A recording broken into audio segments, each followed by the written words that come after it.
राज ठाकरे आणि उद्धव ठाकरे एकत्र येण्याची शक्यता वर्तवली जाते। याला कारण ठरले महेश मांजरेकर यांनी घेतलेल्या मुलाखतीमुळे। या मुलाखतीमध्ये राज ठाकरेंनी युतीसाठी उद्धव ठाकरेंना टाळी देण्याची इच्छा व्यक्त केली। त्याला उद्धव ठाकरेंनीही सशर्त टाळी दिली आहे।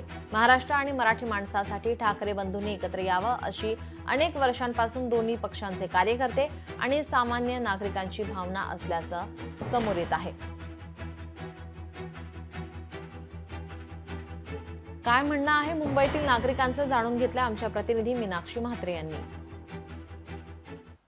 राज ठाकरे यांनी उद्धव ठाकरे यांच्यासोबत युतीचे संकेत दिलेले आहेत आणि आता संपूर्ण महाराष्ट्रामध्ये हीच चर्चा आहे की ठाकरे बंधू एकत्रित येणार का। मात्र ह्यावरती सर्वसामान्यांचं काय म्हणणं आहे त्यांच्याशी आपण बातचीत करूया। मी मुंबईच्या दादर परिसरामध्ये आहे आणि इथे असलेल्या सर्वसामान्यांचं नेमकं काय म्हणणं आहे त्यांच्याशी आपण बातचीत करूया।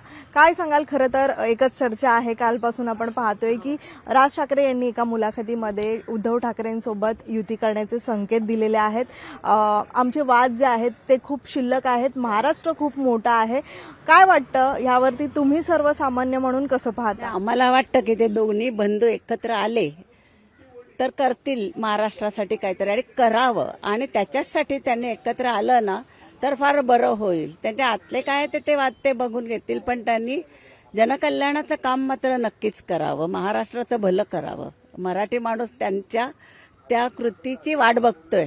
बाळासाहेबांचे जे विचार आहेत ते असं आपण म्हणतो की दोन नद्या जाऊन समुद्राला मिळतात, तसंच ह्या दोन भावांच्या एक नद्या आहेत आणि त्या समुद्राला मिळतील आणि मराठीला एका वेगळ्या स्तरावर नेऊन ठेवतील अशी अपेक्षा आहे। सर्वसामान्यांना देखील या ठिकाणी ठाकरे बंधू एकत्रित येतील अशीच अपेक्षा आहे आणि निश्चितच या बाबतीचं म्हणजेच नवीन युतीचं स्वागत देखील सर्वसामान्य करतील अशीच या ठिकाणी सर्वसामान्यांची प्रतिक्रिया जी आहे ती पाहायला मिळते।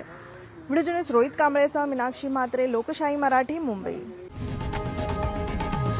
लोकशाही मराठी, ऐका, पहा, जागरूक रहा।